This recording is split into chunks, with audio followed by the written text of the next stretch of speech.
with the Jabbawockeez in the building. Make some noise, y'all. What up? Little delayed, but but yes, the Jabbawockeez are in the building as they are on tour with Bruno Mars, who steps on stage at Golden One Center tomorrow. So we're gonna have a good chat with them because again, there is an elephant in the room that must be discussed tonight, and we will get there. I promise you that much. All right, but we are gonna close down the 9 o'clock news. Yo, I don't know if you can hear this, Phil.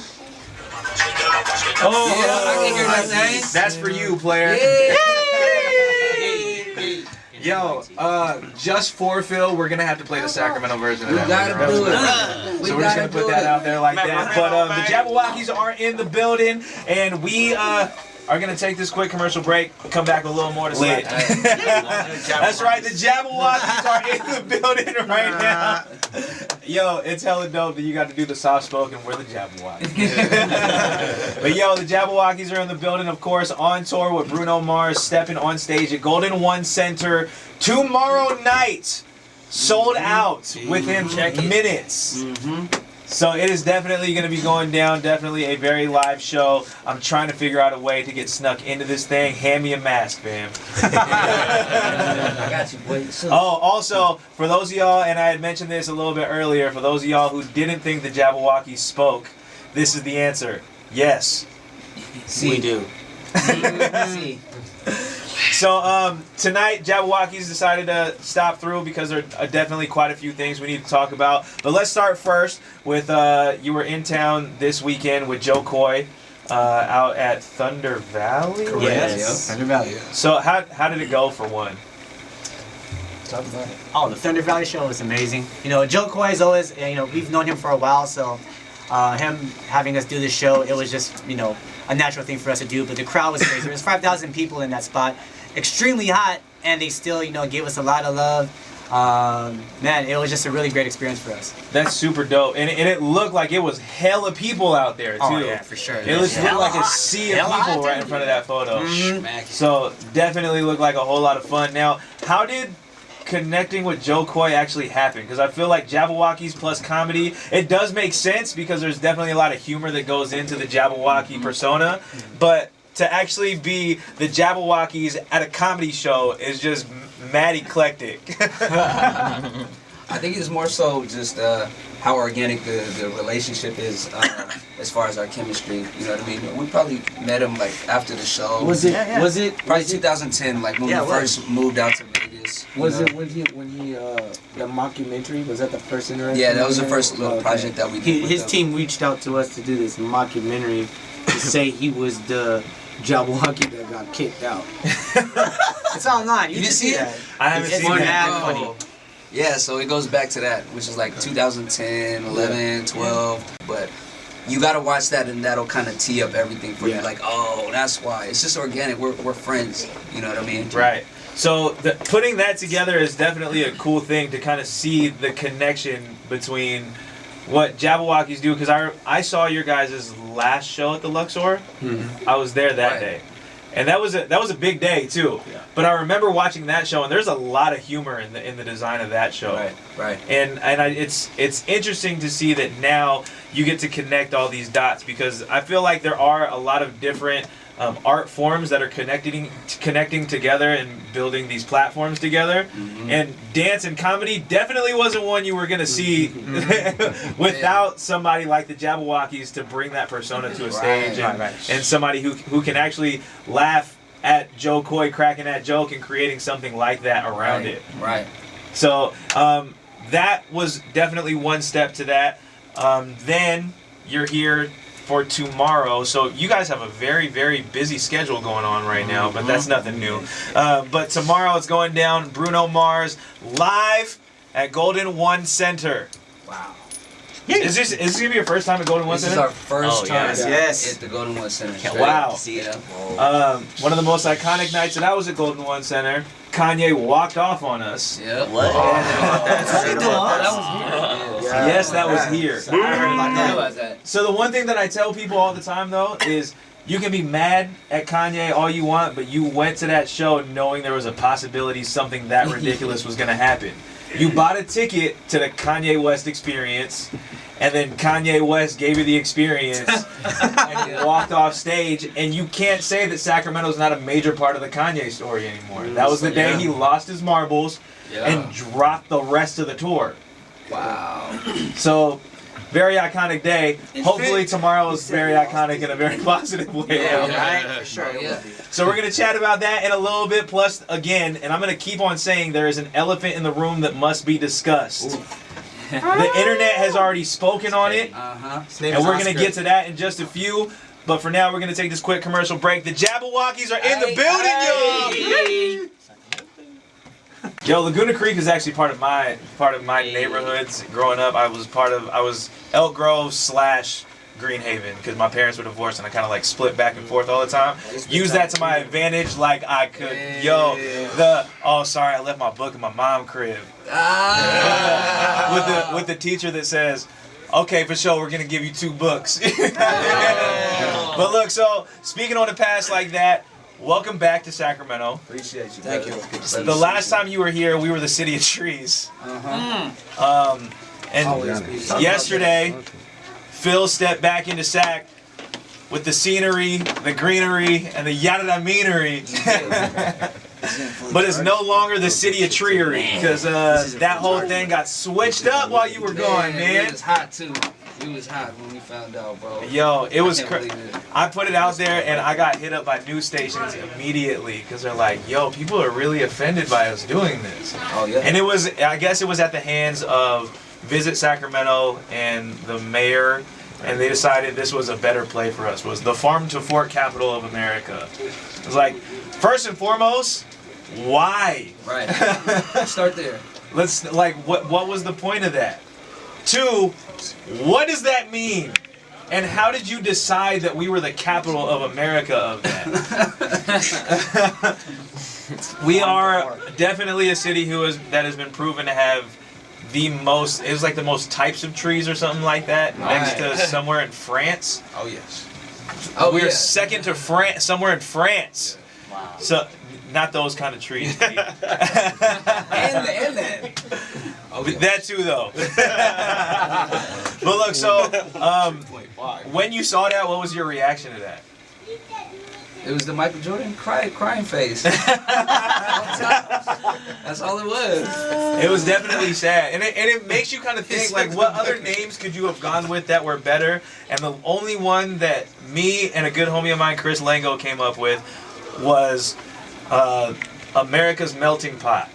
That's Sacramento, America's melting pot. And I'll tell you this, for somebody like P back there who wants it to be about the treery, the word pot's in it, so we got that covered too. But it wasn't a part of where I was going with that. So the melting pot, representing the fact that Time Magazine said that Sacramento is the most diverse city in America. That's true. And on top of that, it's a melting pot. You still have the farm to fork thing in there. Let's get that up there, man. Have you seen the water tower since it got done?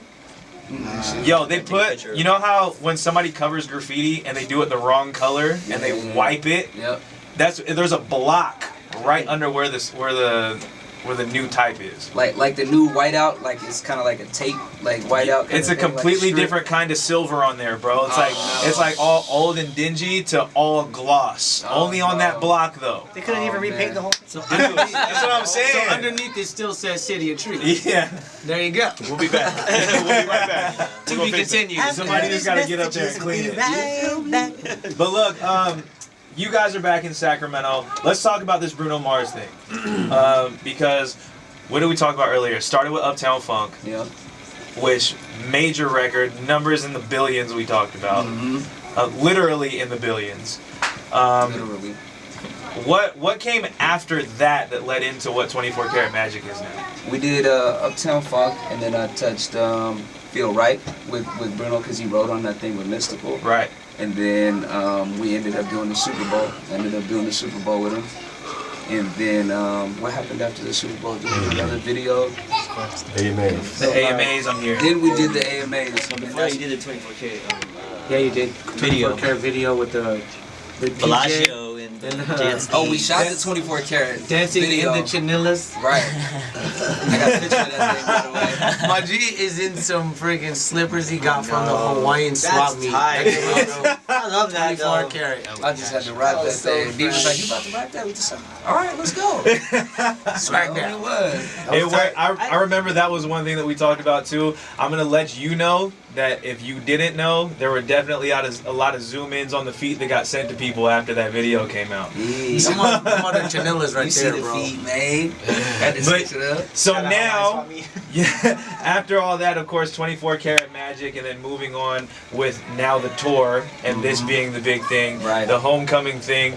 Was that exciting to know you were gonna do this at home? Oh my goodness. Hey, you know what? Mr. Q was there. We was posted with my brother Bruno, and he brought it up. He was like, "Hey, y'all want to open for us?" And I'm like, "Boy, if you don't stop, are you for real?" And he's like, "Just let me know."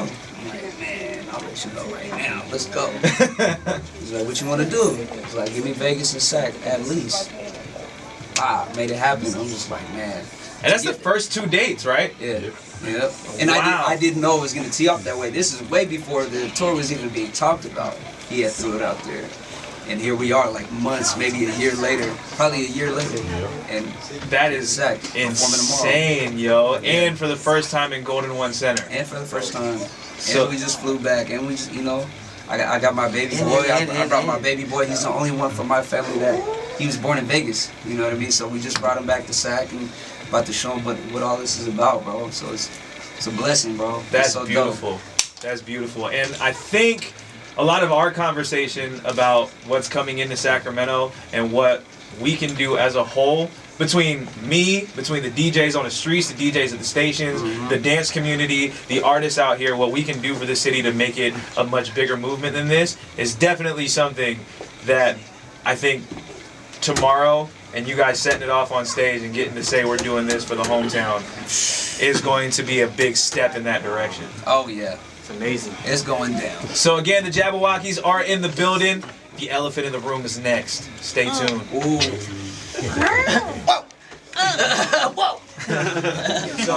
Yo, the Jabbawockeez are officially in the building right now. And cousin Justin, what's up, baby? now let's because the news decided it was going to jump into what we were talking about earlier. So let's talk first and foremost. Jo Koy last night, Thunder Valley. Rainin, we were just talking about this. Crazy love out there. For sure. So tell me a little bit about what happened with that show. Well, Jo Koy is just, a very humble dude. He brought us out there to perform, and he's just mad cool during the whole time. The audience was amazing. 5,000 people that were just showing us so much love and support. And like I said, it's a different demographic, in a comedy show, but they still were showing mad love to us, so it was cool. That's super ill. And again, the Jabbawockeez plus comedy, not necessarily something you are prepared to see until it happens. Exactly. And so, Phil, earlier you were actually talking about where that started and how that came to be. Yeah, we did this mockumentary with Jo Koy like in 2012, 2013, Something like that. and pretty much Jo Koy plays this ex-Jabberwocky member and how he was kind of washed up and how it all kind of came about and how it unfolded. It's a really, really funny piece, and that's kind of like where we jumped off this whole relationship and just kept it really, really cool. And it's crazy to see how much he's blown up since then. Right. And it's definitely been a major thing. It was off of Last Comic Standing, I believe it was, that people caught wind of him. It was something like that. It was one of those shows, right? And then I think he started getting big with like Chelsea Handler, like Chelsea Lately and stuff like that. And Yeah. So it's definitely building on top of a brand that he was kind of like handed the platform for and then ran with it. Yeah. Ran with So it. to see you guys be a part of that and then be a part of a huge show, because by the looks of it, it was a sea of people. It wasn't just a lot of people. No, it was it a was- sea of It people. was about Full house. It was sold out. 5,700 people to be Yeah. exact. give or Wow. take. Yeah. So that many people in that hot of weather.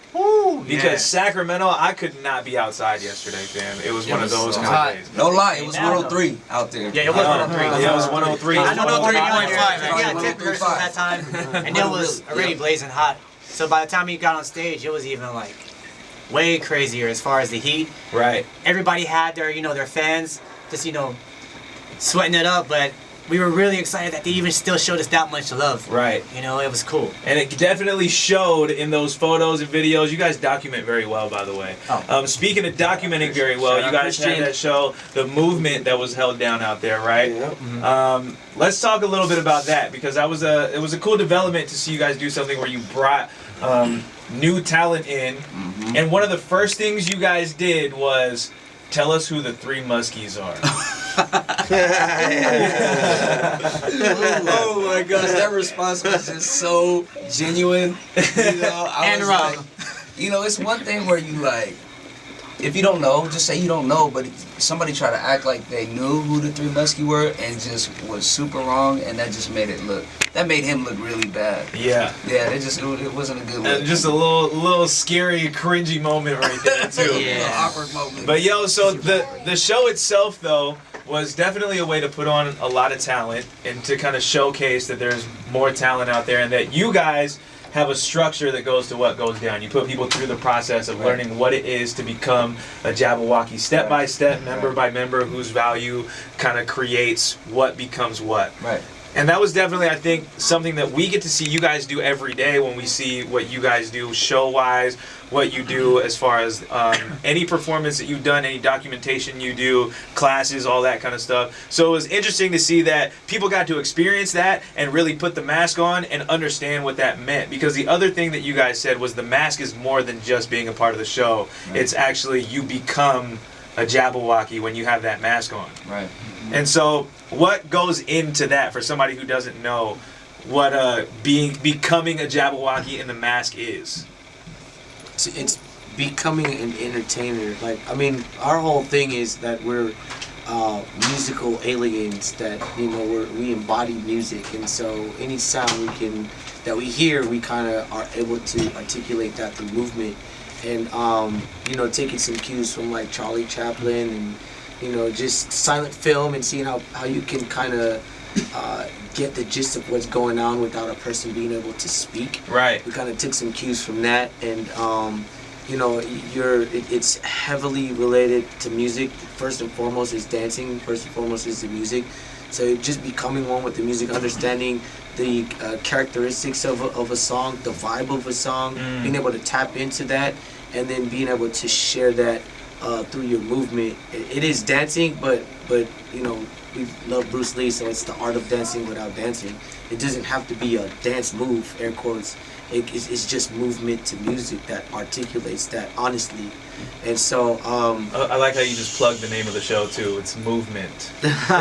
movement. Yeah, and that's really what it is. I mean, if you ain't dancing to the music, then you doing something else. Right. You know, if it's not to the beat, then it's something else. And so that's what we really teach is the music. And we come from this I feel like we're the last of the Mohicans of the era that we came up in, and now we're coming to this new generation of dance, and so we're trying to stay relevant by seeing what's hot and what we like to do from back in the day, like, you know, hitting the folks, you know what I'm saying? Yeah. The nay-nay, and I know that's older now, but yeah, we try to stay relevant, and but at the same time represent that golden era of dance that we came from.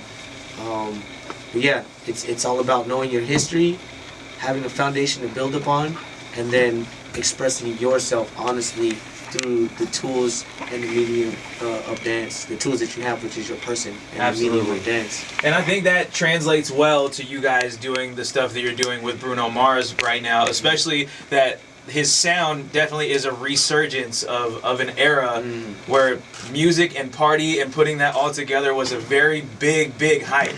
So to see that all come together in one thing, especially the knowing your roots, knowing your history kind of thing, in an era, he dropped the project in an era where everybody is now saying that we're losing the music in music.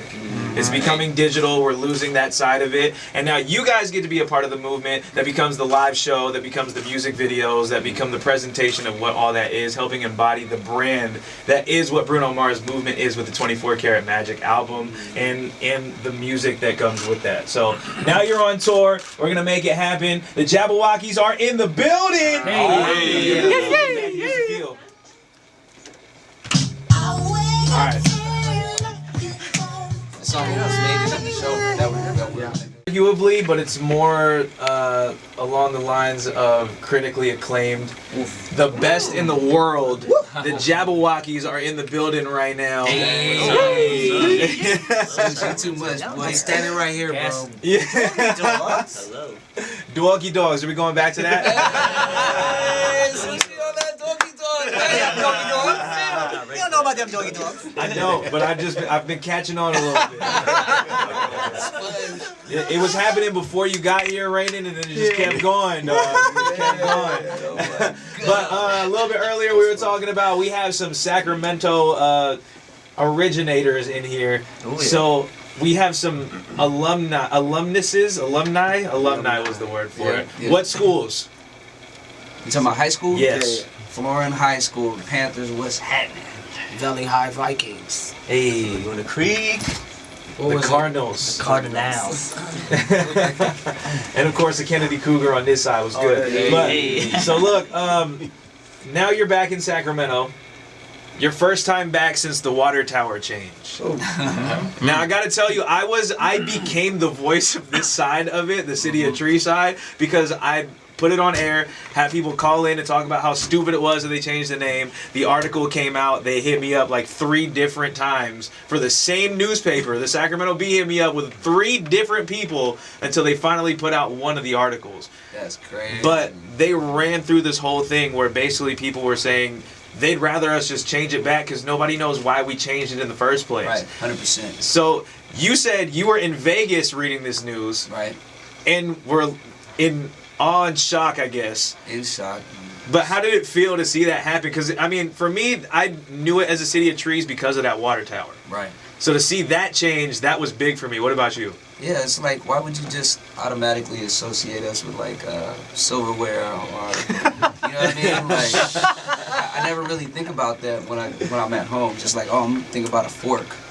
You know what I mean? Like Or maybe a this farm. steak It's is like, farm fresh. yeah. So you know, I didn't feel like it was a really But big you see move. a I was lot of actually trees very out there. disappointed. I felt like it kind of stripped our identity a little bit because it's already hard as it is, you know, coming up. But it's like, okay, we have beautiful trees. We do. The nature, you know what I mean, the environment here, how diverse we are, like what we were talking about, and to bring it to that farm to fork thing was just like, Hey, I will tell you that my response to that is still every day. The second I touch this microphone, the first thing I say to the people is "Tree City, what's poppin'?" Every day. That's the beginning of the show. So it's good. I'm gonna hold it it alive. strong. I I'm love gonna it. hold on to Keep it it alive. very, very strong. Tree City, boy. But the last time you were in Sacramento, there was one other thing that wasn't there. And that was the Golden One Center. Right. This is true. Right. And you guys are now taking the stage at Golden One Center tomorrow. Wow. Crazy. So let's talk about this because now, and we discussed this a little bit earlier, we're watching some of Sacramento's very own, because not everybody in this room is from Sacramento. We've got Arizona, we've got SD in the building as well. So,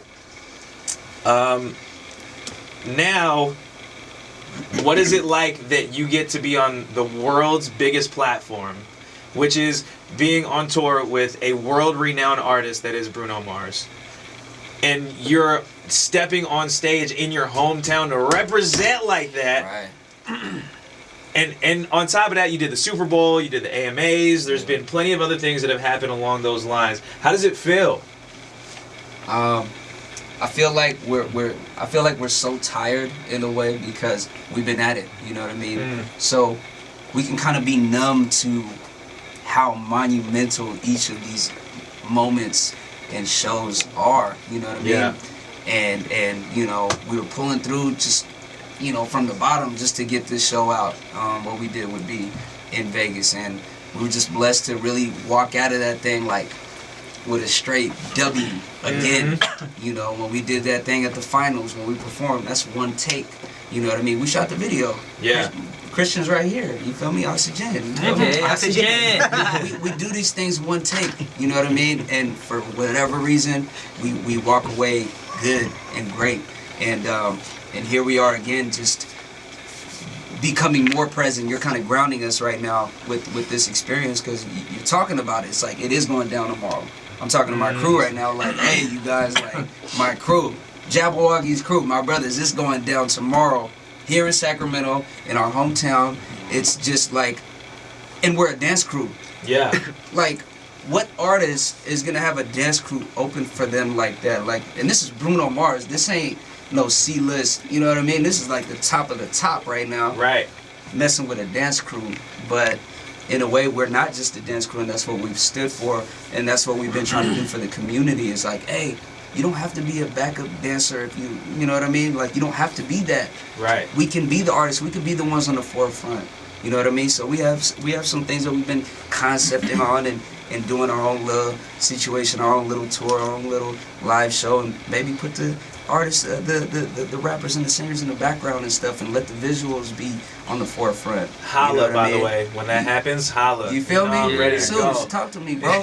We're right here, right now. You know what I mean? I'm telling you, make it happen. Let's go. Come on, bro. It's too easy. Yo, but so it's amazing to me to see this happen because, I mean, the expansion from, like I said, the ground level work to all this and now being on that stage is definitely sick for you to come home and be on the brand new arena floor. Crazy. The stage on that floor. Crazy. In front of a show, by the way, just a little show we talked about, just a little bit. Tiny bit. A little tiny thing. A little tiny thing that sold out in minutes kind of thing, just a little bit, you know what I mean? But going down with Bruno Mars, and that is going to be tomorrow. The Jabbawockeez are going to be taking the stage, but as much as we like to talk about the goods, there's definitely an elephant in the room. What's that? And it's coming up next.